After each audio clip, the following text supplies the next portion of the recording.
Hello, good evening, and welcome to the Majority Show.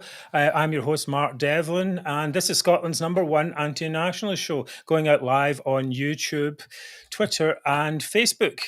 I'm here tonight with my co-host Mary Devlin and David Griffiths. Good evening. Hello. Good evening, everyone. What are you going to be talking about today, David? Tonight, I will expose another in a series of big nationalist lies. And I'll be talking about the worsening housing crisis in Scotland. And I'll be talking with special guest, Brian Monteith, about SNP and devolution and all the shenanigans that are going on at the moment. And of course, we have Zoomer of the Week. Right, so we will be back in just a moment.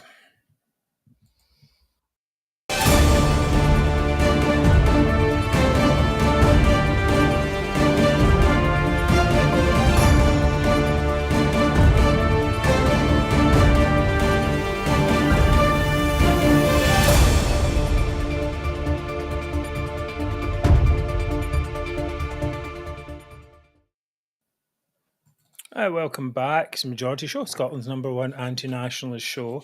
We have a great show for you tonight. Turns out it's Burns night, and we'll be having an interview with Brian Monteith. But first, a question. Have you got your Resign Sturgeon mug yet?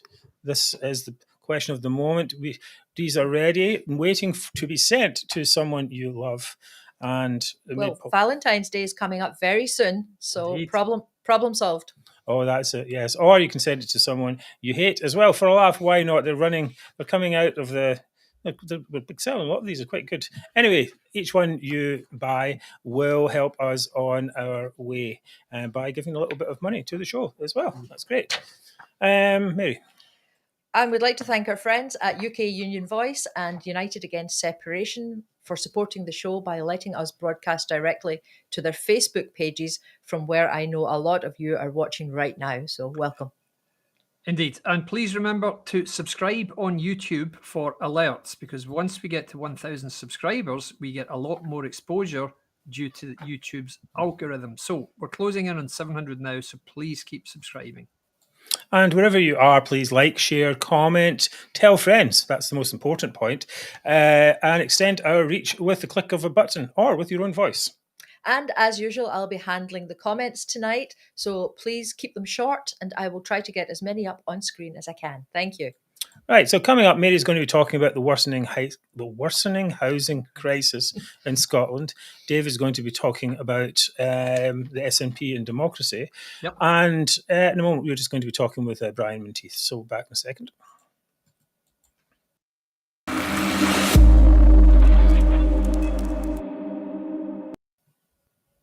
Right, well, this week the trans issue blew up in the SNP's face.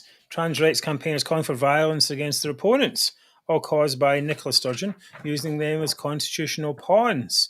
So to talk about the constitutional issue first, I'd like to bring in Brian Monteith, who is an ex-MSP and member of the European Parliament, and who now runs Think Scotland and writes a weekly column in the Scotsman. That's a lot of stuff.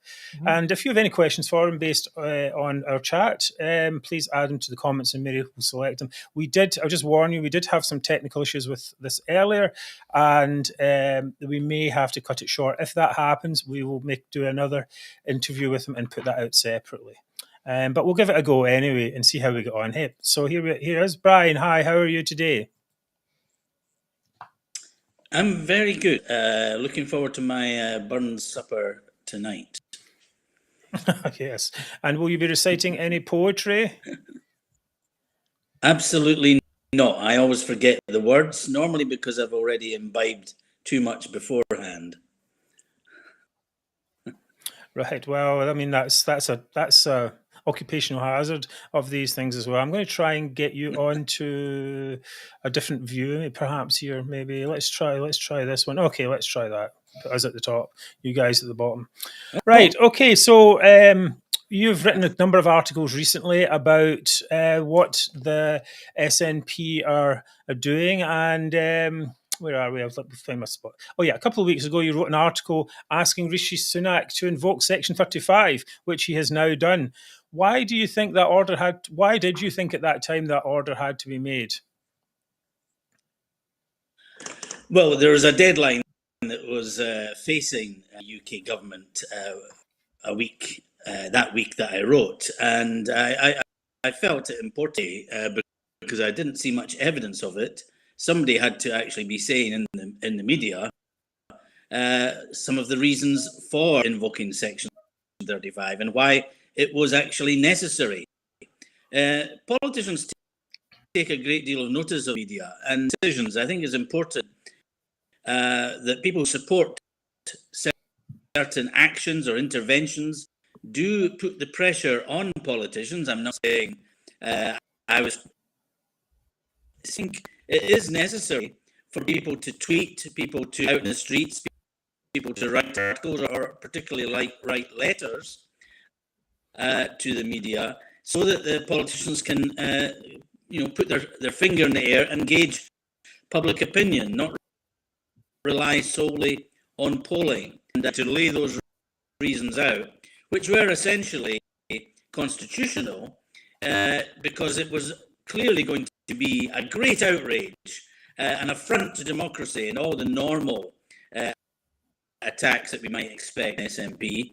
I felt it had to be shown that Section 35 existed as part of devolution, and therefore serving would in fact be devolution in action.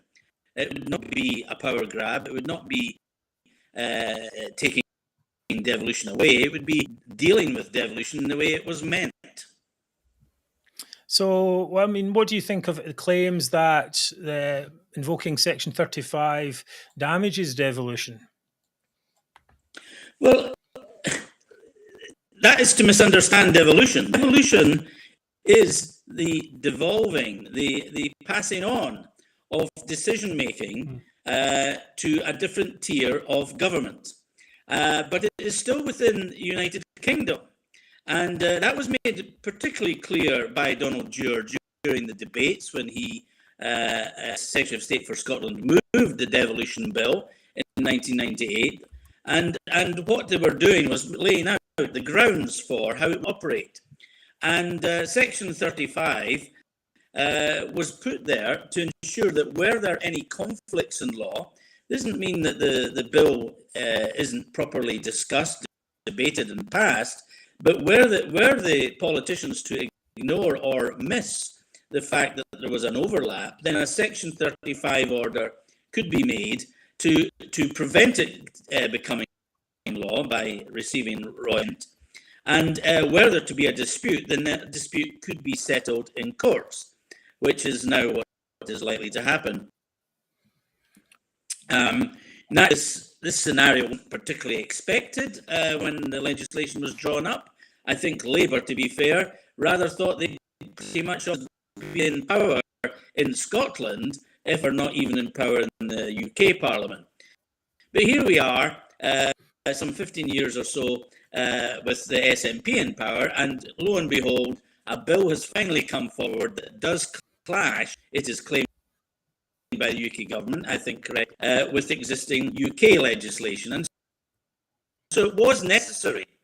It was necessary 35 order, so that if the Scottish government still believed they were right, they could test it, and that seems to be what they are now going to do. Right. Okay. So I have to apologise perhaps to some readers who viewers who the sound isn't that great, but it's good enough to be going on with, I think, for now.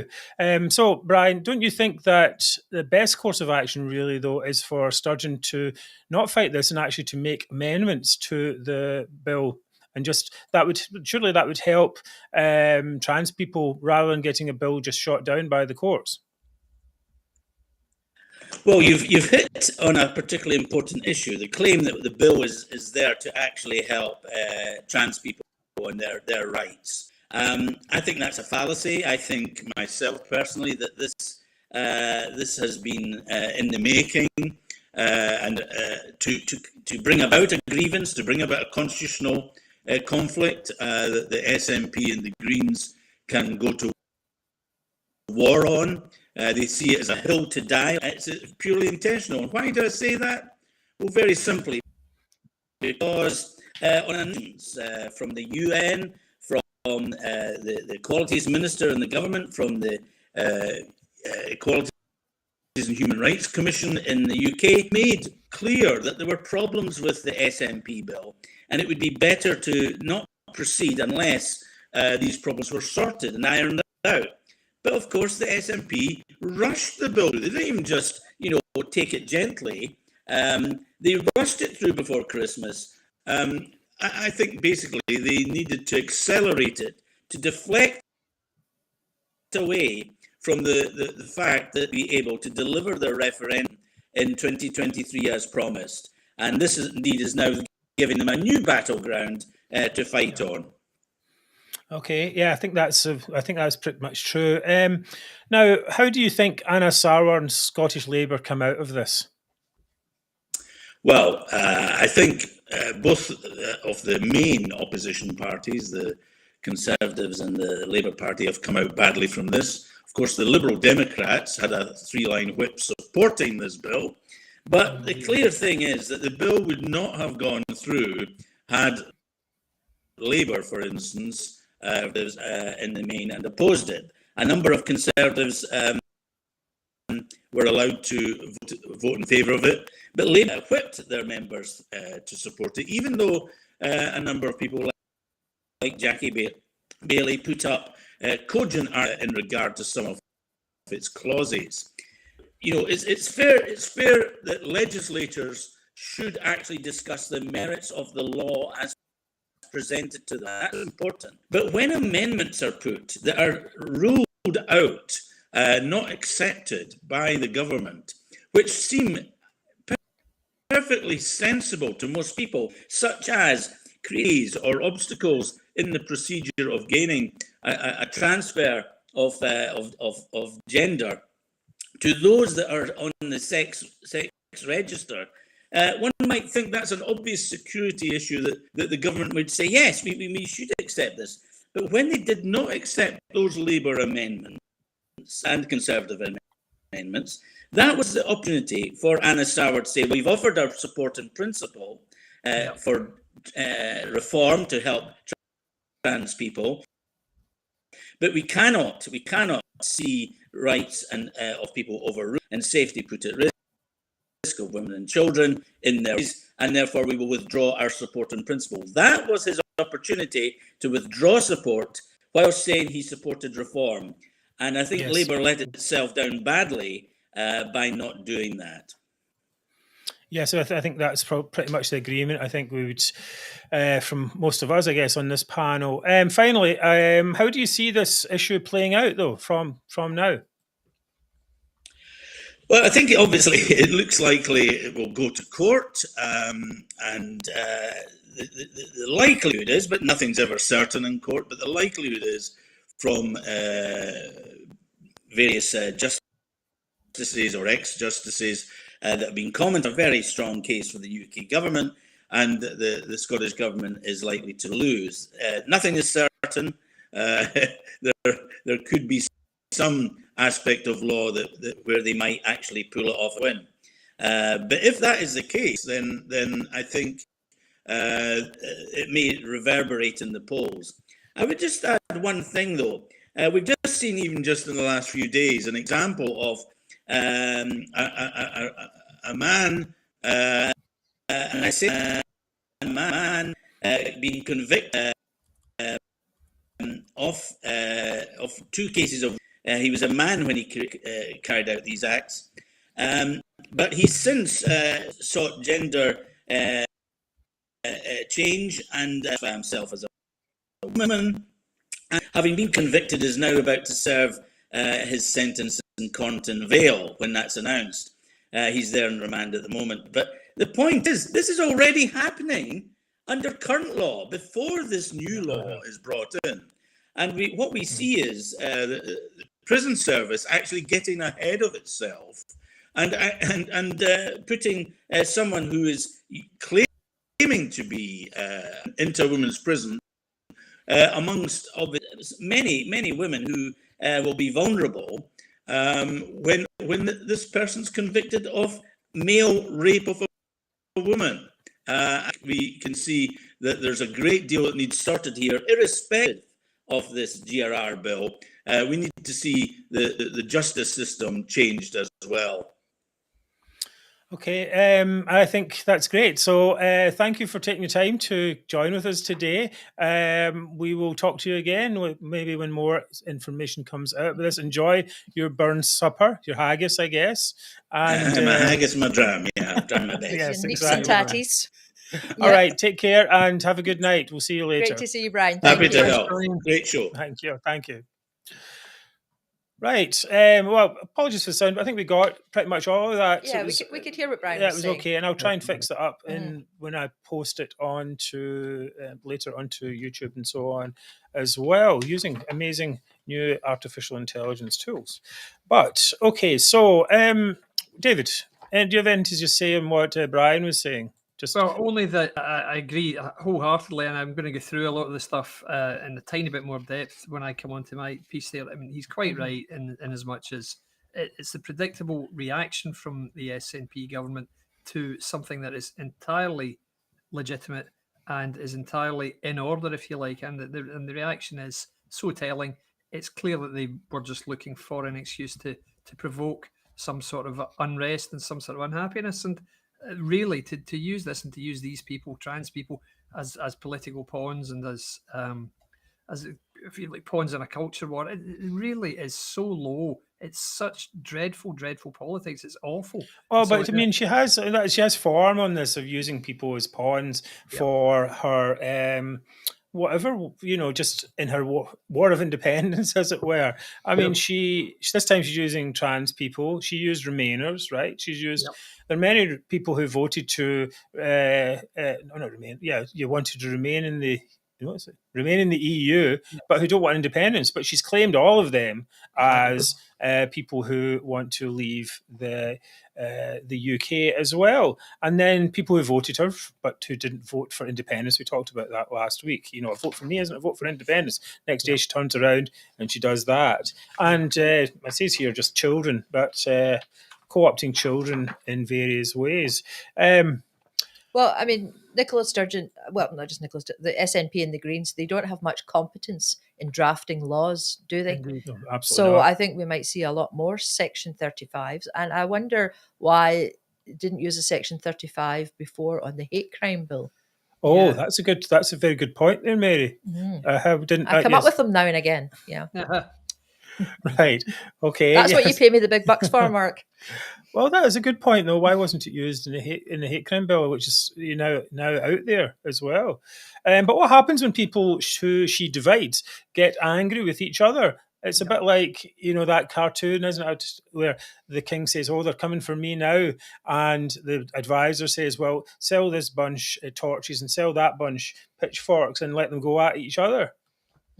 It's a bit like that. So the idea is to divide, get power, and then see what happens, right? But the issue is that some people take things too far, and as we saw the other day, we saw at that demonstration, we had this decapitate TERFs banner, which was put up, and here we have the smiling SNP MPs in front of a sign that basically says "Decapitate women who think men shouldn't be in women's private spaces."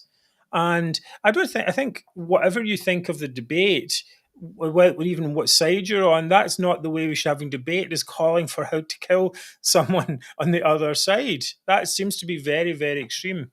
David, you look as if you have something to say. More. I mean, my thoughts on this are unpleasant words expressed in an aggressive manner feed a climate of violence, and that climate of violence manifests itself in thought and in deed. And in the other day, we saw these people acting this way, holding up these absolutely appalling banners with SNP representatives standing in front of them, smiling. Dreadful. Everyone who has a public platform has a responsibility to avoid the triggers that lead to these violent thoughts and act. But what happens with the SNP? We see the opposite time and again. We see people who are whipped into a fervour by this emotive language used by the SNP government, making ludicrous claims, and these people then stop just short at times of overt threats of violence. Another day they even actually go over the threshold.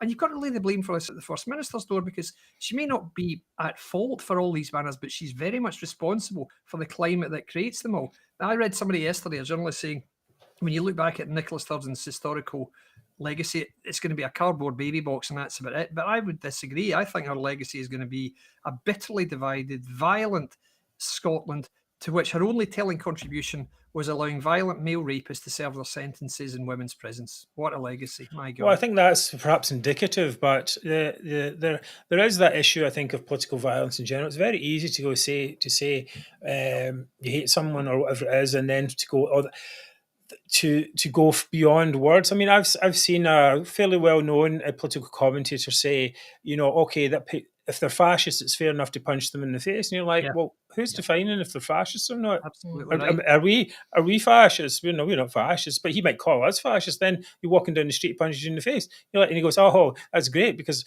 you're a fascist and I'm a good person." That's the problem with it. It can escalate from there. Why were we targeted, for example? Why is anyone targeted? So this needs to be. I noticed I didn't see so much the people saying that their rhetoric had to be dialed down. It's just like, I didn't see that sign. Right, that's a different thing. Yeah, they didn't object to it, did they? They didn't seem to. They didn't say, "Oh, I didn't notice it." No, I didn't have any clue it was there. No. How could I see that? But I mean, we see nationalist calls to violence all the time. Maybe it was last year, there was a bunch of guys, remember them? They were on, it was during the pandemic, I think, and they were all discussing about how they could shoot the police that were coming up from Manchester or something. That was an example. I think they got the police were called on them. I think one might have even got charged. And then just the other day, there was this in the National. It says here, English activists group who have no vote in Scotland intend to cross the border and bring bigoted opinion onto Scottish soil. I'll put this down there. So also warn them, if they're apprehended in Scotland attending any hate fests, they will be clubbed like a baby seal. That's right. That's shocking, isn't it? I'm no fan of the gender reform, but it's our parliament, our responsible, and we will work with it to get it right. Well, we saw that last week, actually, with Leslie Riddoch, was it? And she was saying, I hate this bill, I hate everything about it, but it's our mess. And that's not the case, because it's not just our mess. The Scottish Parliament is part of the UK Parliament, which they don't like to hear, but it really is. Absolutely right.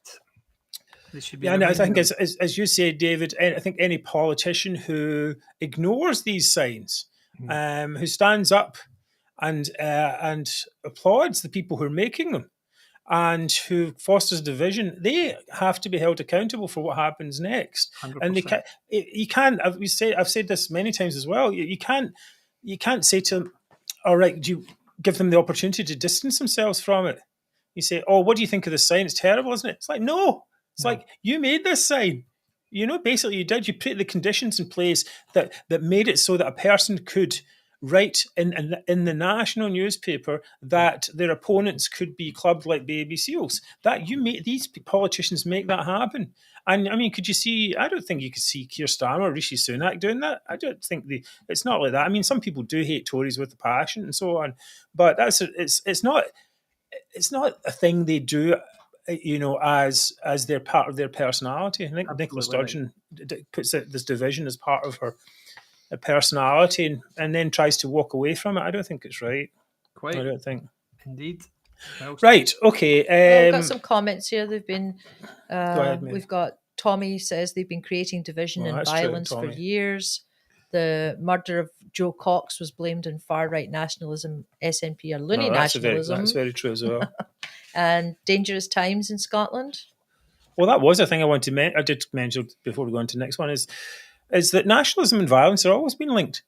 I mean, it's very difficult to find a nationalist group that wasn't violent in some way. So we've been lucky so far, perhaps because people don't want to be the same as Northern Ireland, or perhaps because we are part of something bigger. But just takes a few nutters, perhaps, cause a lot of trouble. And here's someone saying the National is a vehicle for spreading hatred. Well, we absolutely agree with that. And we do have a petition against the National for the anti-English hatred that they like to spread. Yeah, so please sign the petition. We'll be pointing this out even more over as they come up. It's just that type of anti-English hatred is or even just hatred in general against your political opponents doesn't have any place in Scotland or the UK. All right, so I think we did all that part. Let's move on to your part now, David. We'll be back in a sec. Yep, wait a minute. I've got something to do first of all. The fundraising message has moved. Okay, so coming up, David's going to talk a bit more nationalist lies. May's going to talk about the housing crisis. But if you do like what you see in the show, we would like to ask for your support. We are doing a fundraising drive for 2023.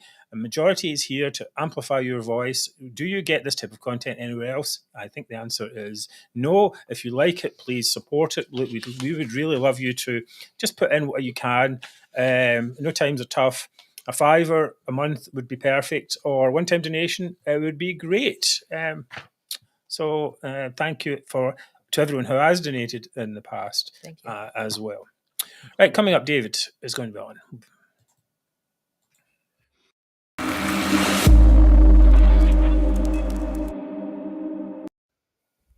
Okay. So you will all have noticed in recent weeks a great deal of nationalist fury. Brian touched on it in his piece earlier. You'll have heard the phrase parroted by nationalists every day for weeks now. Denial of democracy. Now, this all started, this fake outrage, and it is fake. It started when the UK Supreme Court ruled that the SNP government couldn't hold a second independence referendum because it wasn't in their legislative competence. And the answer, their reply was, we have a democratic mandate. We won the 2021 election on a pledge to hold a second independence referendum, said every SNP MP who could get near a microphone. And now, of course, we're hearing the same stuff again after the UK government's decision to intervene in the Scottish government's gender recognition reform bill, which Brian touched on earlier. This is a full frontal assault on democracy, shrieked First Minister Sturgeon. It's an attack on devolution now, as Brian very patiently pointed out there. It's nothing of the sort, so I won't go over that again. I don't know why she should have said it was a full frontal. I mean, but do you really want to be thinking full frontal when you're thinking about these kind of issues? Sturgeon, exactly. My God, yeah, exactly. So, I mean, so as Brian said, it's anything but an attack on devolution because it actually backs up the fact that the devolution of the Scotland Act was there for the very purposes of devolving some power, but you can't devolve everything because some stuff remains reserved, and that's exactly what they've shown. The UK Supreme Court, their ruling was the very same. It backed up the democratic legislature that exists in Scotland within the broader framework of the UK government. But again, predictably, nationalists held this new ruling proves that the UK is not a voluntary union of equals. Well, let's just go through this once more, guys. For once, the nationalists are right. The UK is not a union of equals. It's not a union. It's not a voluntary union. It's not any type of union. The UK is a single unitary state, a country, in other words. And just as in any other country, one small region doesn't get to make laws that will have a profound impact on the entire country. Now, as Brian mentioned about the GRR bill, the Gender Recognition Reform Bill, the Westminster legislation that created the Scottish Parliament, the Scotland Act, contains a Section 35 order. And the purpose of a Section 35 order is to allow the UK government to prevent a Holyrood bill from receiving royal assent and being made into law in the event that anything in that bill would impact on the wider UK legislation, as clearly it would here. Because just look at the substance of this bill. Instead of waiting 2 years to get your gender recognition certificate, you now in Scotland only have to wait 3 months. You also have a situation where instead of waiting till you're age 18, you can do it age 16. Now, what that means is people in Scotland who decide they are trans can go down elsewhere in the UK, presumably, below the age at which you can get a gender recognition certificate elsewhere, but you can get one in Scotland as the law stands, and they can then access single sex spaces. Does any of this constitute an assault on democracy? No, it's the absolute opposite. It is backing up the whole premise of the democracy.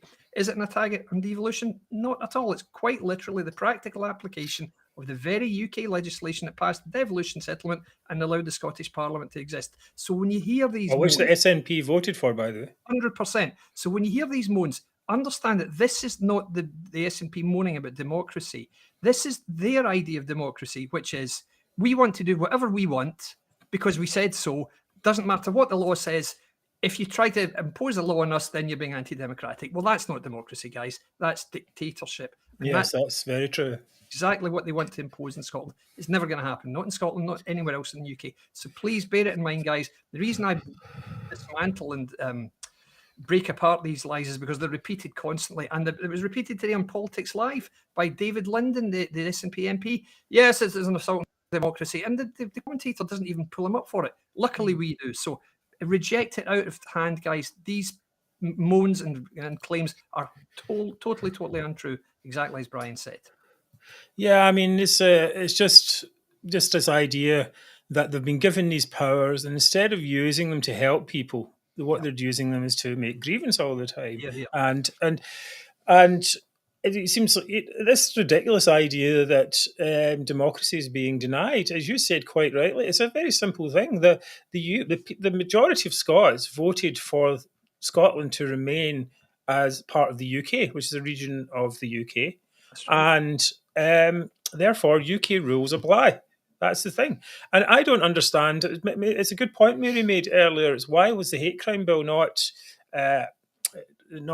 stopped as well? But I think it was because they were scared. The Scottish government, not Scottish government, the UK government were scared at that point. When was that? Say 2 years ago. 2 years ago, yeah. Something like that. At that point, Sturgeon was on the TV every day, and her popularity was high. It was, let's say, she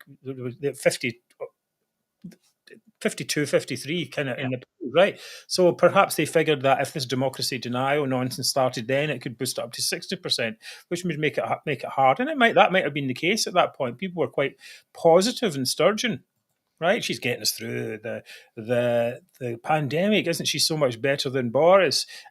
All that stuff, which most of it's, basically hogwash, yeah. And Boris, and it's a different matter. But her results for the pandemic were quite poor. So now she's on the decline. I feel that perhaps now they can take action, right? What do you think of that, David?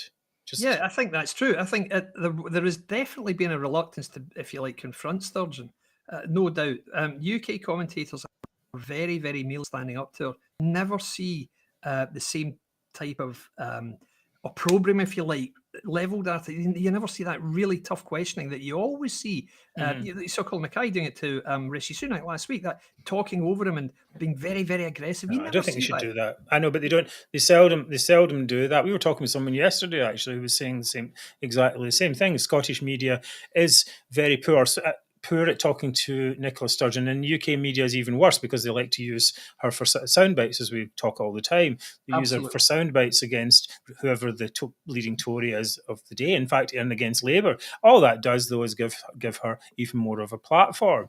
They're useful idiots for Nicola Sturgeon's campaign. Exactly what they are, and it's because she's seen as being pro-Remain, which she was, which she purported to be anyway, and anti-Tory. So as far as the London media is concerned, who are almost entirely of the same persuasion, they love her because of that. And you'll notice, I haven't even seen Ian Blackford being interviewed by, I think it was Joe Coburn, and he was asked something about, doesn't the fact that the furlough scheme exists point out the benefits of being in the UK? And his answer was, are you saying we're too poor and too stupid? And the look of shock on her face, no, I'm absolutely not saying any such thing. God, where are your researchers? That's their cliche. They've been using it for years, for heaven's sake. So pathetic. It's just not good enough. So they don't try. And when they do try, I know they are armed with what they could say, they don't bother because they don't want to upset her. So it's ludicrous. And yeah, you're right. It just gives her more and more kudos, if you like. Yeah. So I definitely think that they're seeing that this is an issue. They can come in. Sturgeon is weak on the issue itself. Yeah. But because public don't support it. But I think Sturgeon is weaker herself, and the very fact that they're pushing back now is going to make her weaker. I used to think, well, perhaps if they pushed back, then it would give them all these other arguments. But when they push back with the arguments, like say democracy denial, then you can just, like that, it's laughable. That's what you were worried about. You were worried about them saying democracy denial. You're like, but they denied the result of 2 referendums, and they still continue to do it with a ridiculous de facto plan. So it's like you're scared of the attack, but when the attack comes, right? So she's really a paper tiger, and I think particularly Alister Jack I think I was quite surprised that when this Section 35 was actually put in place, because Rishi Sunak appeared to me to be nicey, let's be all nicey. But I think Alister Jack managed to convince him to do that. That's just my feeling. And I think it's really good because it does expose more issues. And now we've got this amazing situation now where I'll talk about this perhaps a little bit later, where people in the SNP or ex-SNP members who are still nationalists are begging the UK government for their help. And right, and that cannot be just swept under the carpet later. Later when they come back and say, "Oh yeah, we still want UK government to be broken up," they can, it's just like a machine gun for us. You go, well, wait a minute. Just a few months ago, you were like, you wanted, Alister Jack's help. So it's no good. So I think this exposes them, as really as the paper tiger. True, and I think I do think that Sturgeon is now, her position is weaker than it's ever been since she's been first. I don't know if you ever see much of Stephen Flynn, the guy she desperately tried to stop becoming leader of the party at Westminster. He is terrible. I mean, he really is not good at all. Yesterday, for example, he admitted that Scotland would keep its nuclear deterrent because he said Scotland would immediately build an army, a navy, and an air force and join NATO. Well, you've got to commit to a nuclear deterrent if you're going to do that, matey. So, I mean, the guy's just rubbish, and she tries hard to stop him, and her grip on the party is so weakened that she wasn't able to. So, she's definitely under pressure. She promised a referendum. People now see she can't deliver it. She's under pressure, and that's why all these fake fights are starting, because she's trying to deflect. That's what she's doing. So, but I think, Alister says, you don't want to be seen Alan, sorry, says there, don't want to be seen stamping on them. It's not necessarily you need to stamp on them. You just say reasonable. No, this is rubbish. We're going to do something else. This is the rules. Let's follow the rules and go on. And then people go, well, okay, what are the rules actually? And perhaps we should, I think, certainly no bill should be made. It shouldn't even get to the point where it's passed in the Scottish Parliament if it has anything to do with UK at all. Right. And that should be, I don't know if it's a presiding officer issue or there's some kind of person who looks at it and says, no, this will not go through. So it shouldn't even get that far. And if perhaps these rules should be put in place. How about the Solicitor General or Dorothy Bain? I mean, she's in the cabinet, for heaven's sake. Right. She sits there like a dummy. And when she's asked anything, she says, I tell you what, I'll go and ask the Supreme Court. How about that? Yeah, you're earning your salary, aren't you, Dorothy? Well done. What a joke, honestly. Right. Okay, well, thanks for that, David. In a moment, we'll be talking with Mary, who's going to tell us about the housing crisis. Yes.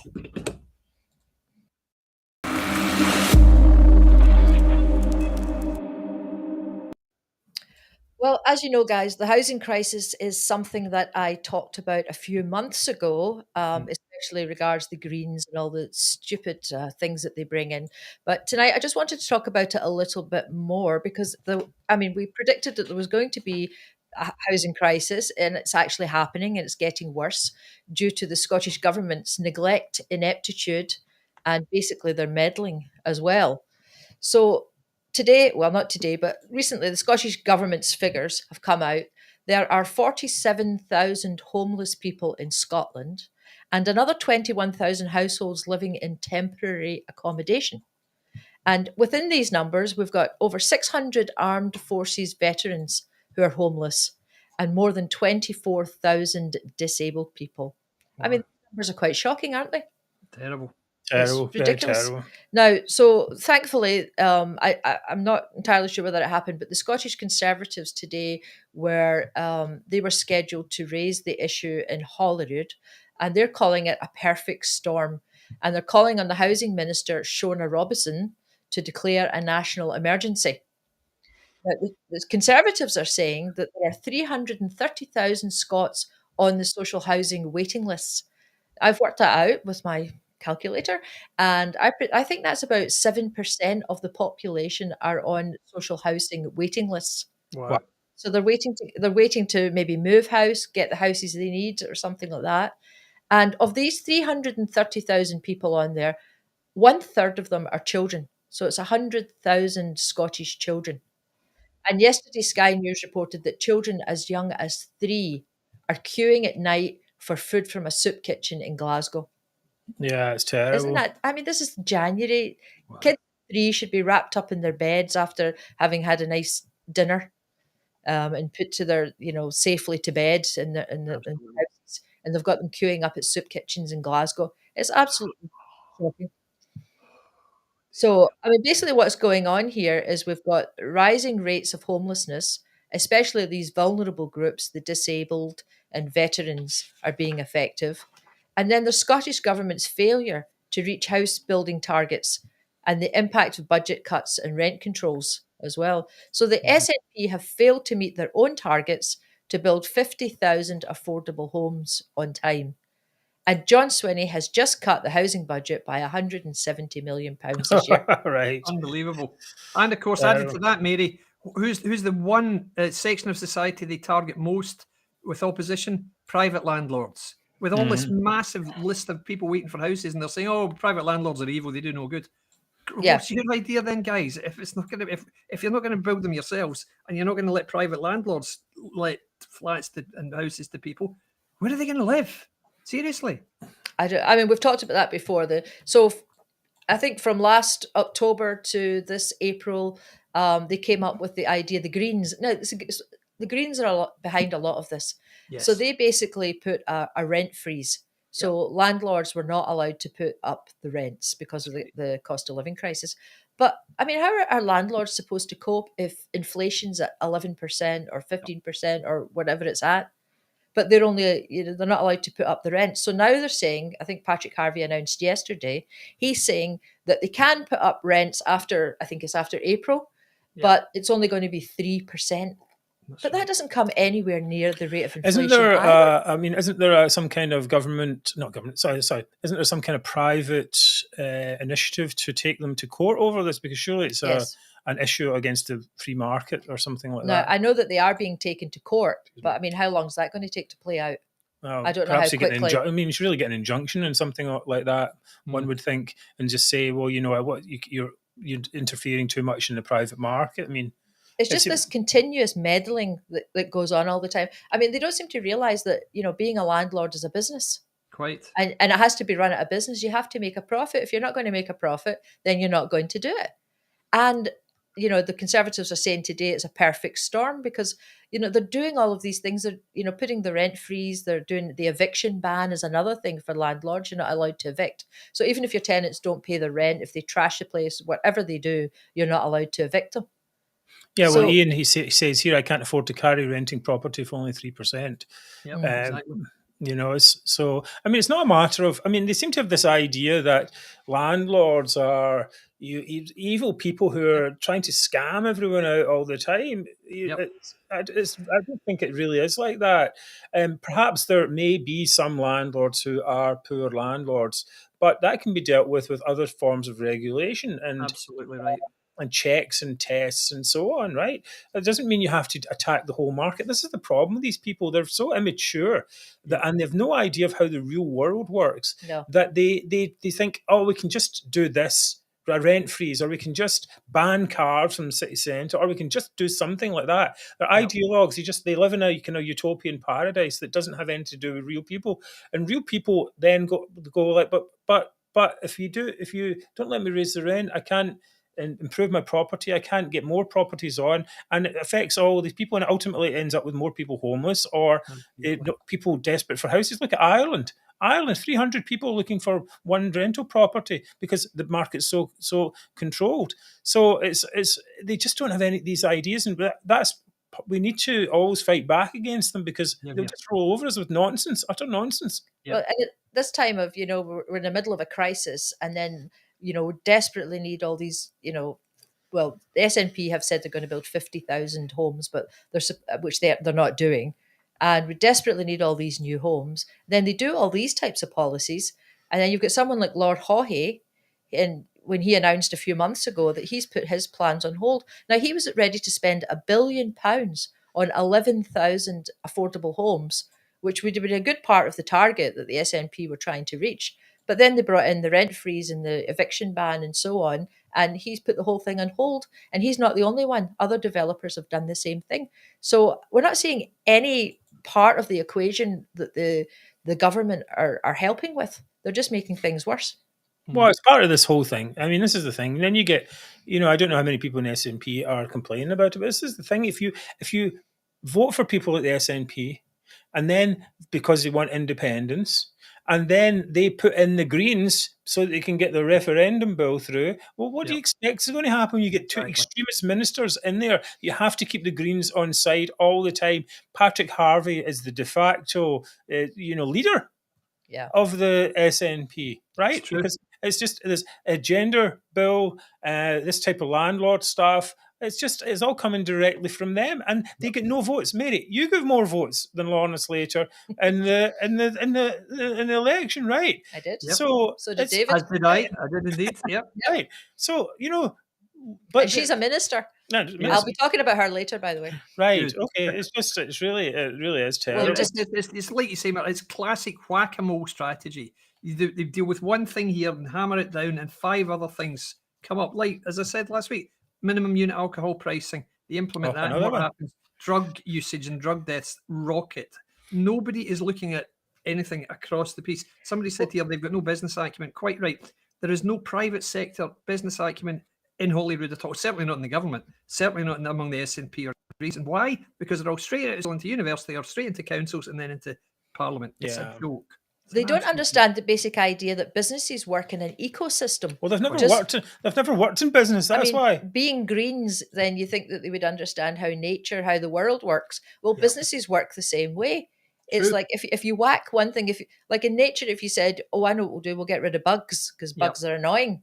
You know what's going to happen? The whole thing fails. Exactly. That's exactly it's the same thing in business. If you say something like, "Well, we're going to put a rent freeze," that'll help people. They don't understand that then there's going to be a lot less places for people to rent, and people will be homeless and they'll be looking for a lot more housing. Anyway, just to sum up just to let you know what the Scottish Government response on this was. The Scottish Government spokesman claimed the country has led the way in delivering affordable housing across Not the word as a world leading again. Well, led the way, I guess, is world leading, isn't it?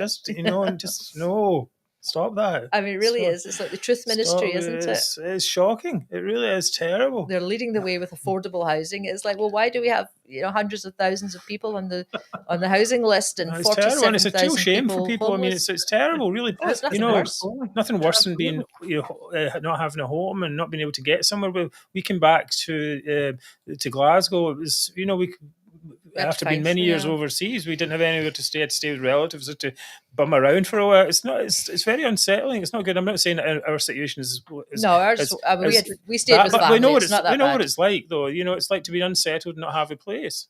And it's the same. It's the same across the piece in terms of any form of private letting. I've got a friend who owns some properties in Shawlands. He put one up for rent last week. 110 applicants, right? 110 applicants for a flat in Shawlands. There are people who are having to turn down, foreign students are having to turn down places at universities in Glasgow because they can't live anywhere. Yeah, and it's just ludicrous. Anyway. So yes, Alan, not the world leading soundbite again. Yeah, and it's like that's what it's like. We should make something specially for that. Leave us world leading. Leave us alone. Right. Okay. That very good segment there, Mary. Thank you for that. We will be back in a second. Well, it's no wait a minute. It's not a segment. We are coming back with Zoomer of the Week. All right. If I can find a thing.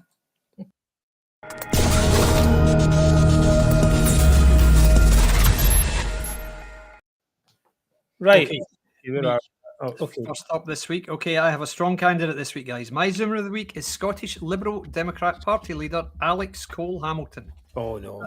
Cole-Hamilton is a constituency MSP, as all 4 Liberal Democrat MSPs are, all of whom have been clearly recipients of some form of tactical voting because they get next to no votes in the list. They've got no list MSPs, bizarrely, and 4 constituency MSPs. So it just shows you that he took a lot of goodwill from Labour and Conservative voters in the constituency to get him voted in. But that, unfortunately, is where the good news ended for Alex, because after his utterly bizarre behaviour over the SNP's gender recognition reform bill, I guarantee he will not win his constituency seat ever again. So since the GRR bill was passed, which was pre-Christmas, Cole-Hamilton has appeared several times on Twitter. He's posted a lot of stuff boasting, frankly, about the vital role he played in ensuring the bill's success. And this culminated in an appearance this week at a rally outside Holyrood, in which Alex Cole-Hamilton, the Scottish Liberal Party leader, took the mic and dedicated the gender recognition reform bill to someone he called Beth. I think we've got the video here, Mark. Yeah, it's got the video here. Here we go. So I want to thank Beth, who's compared and did that amazing speech at the start. Beth was with us in the public gallery of the Scottish Parliament throughout all of those late night sessions before Christmas. And we were in the really dark hours, in the really dark times. We'd look up and see Beth and the people beside her, and it was for Beth and for you guys that we were doing it, we were fighting it. So wasn't that touching? Good He was old doing Beth. it for Beth. Yeah. Exactly. Many late night sessions. Doing it all for Beth. So Beth is Beth Douglas, who was formerly known as Jack Douglas, who was one time president of the Students' Association at the University of West Scotland in Paisley. Beth was also formerly known as B. Now, forgive my language here. B was a self-described prostitute with natural perky tits and a 7-inch surprise in my underwear. Sorry to use this appalling language, but that is genuinely what how she advertised herself. Each to his or her own, but there's an even more sinister side to Beth, because according to a Wings article this week, Douglas was once involved with a Facebook group called Anti-Capitalist Queers. And in 2018, some members of this group aggressively disrupted a feminist meeting in Glasgow, which is, of course, all women, which apparently offends these people. I have no idea why. And again, according to Wings, Douglas became very aggressive during the protest and had to be physically separated from some women who were present. And there's a whole lot more I could talk about Beth Douglas and her unsavoury cronies, but it's all over social media, so just feel free to check it out. Rather than talk any more about Beth, let's just remember this touching dedication is from Alex Cole-Hamilton, Scots Liberal Democrat Party leader, just let me describe you, who dedicated the success of the Gender Recognition Reform Bill, as you heard there, and to whom Alex paid tribute because of her work in the really dark times getting the bill together.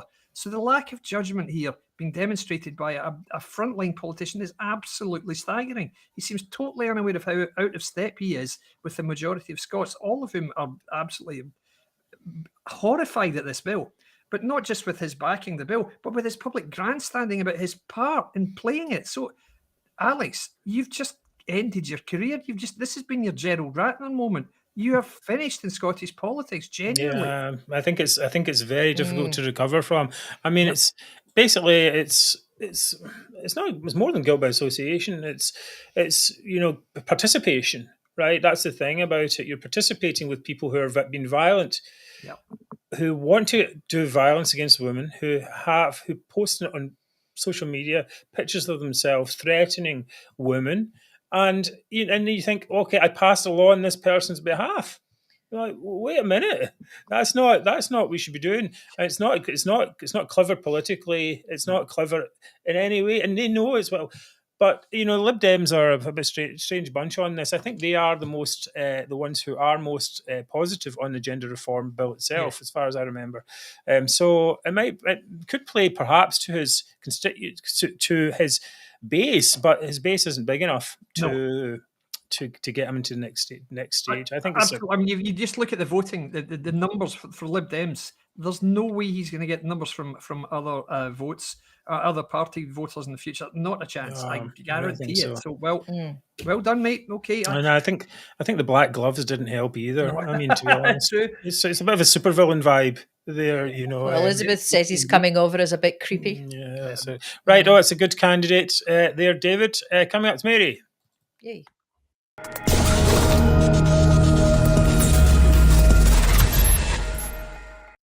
Okay, well, this week I've moved off of Ross Greer and I've moved to another Green, who is Lorna Slater, for saying that the people who have been questioning the GRA bill and reform of Scotland's transgender laws are like racists and anti-Semites. Do you have that? Oh, yep, no, they are. There she is there. Yeah, it's... So, as we know, she's a Scottish Green MSP and a minister in Nicola Sturgeon's government. So she is calling, she's basically said that feminists who oppose the legal changes to be censored, she wants the feminists who oppose the legal changes to be censored.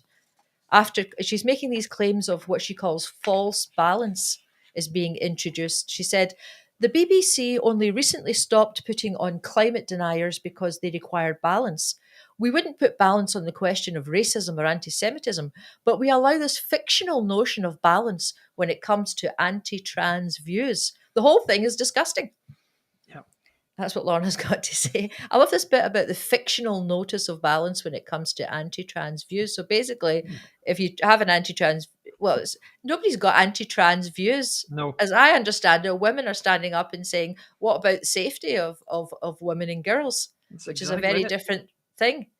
So I just wonder, how can this open debate of legislation, how can you have any open debate of legislation in trying to protect women's rights and safety, if you're going to be likened to racists and anti-Semites Well, for we had bringing that up as any well. concerns? There was a thing as well. Another MSP, I think, was SNP one, was comparing it at the same demo as Alex Cole-Hamilton, I think, was saying that it was like the trans people had been treated like the people in the Holocaust or something. You're like, well, I don't think so. It's not, and it's not an appropriate comparison by any means. Yeah.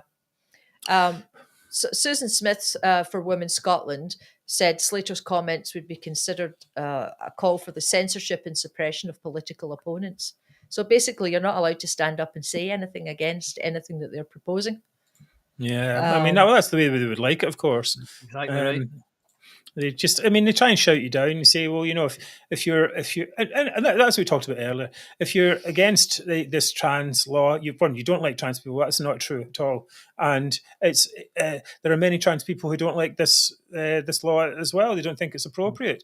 And also there are, but then if you reject it, it's like you're just a bad person. You're evil. You're a TERF. You're a racist. Need to be punched in the face. You're the equivalent exactly. of an anti-Semite. It's not acceptable language. It's just, I don't know if it works for people that much. I mean, it must do it to some extent, but I mean, you can't call people what they are. No, it's not what you would think they are. Is that right? You know, it's like not how you'd like to paint them falsely. Exactly. It's ludicrous. Well, they're trying to intimidate people who speak out. So anyway, Lorna Slater this week. Good choice there, Mary. Okay, coming up, it's going to be mine.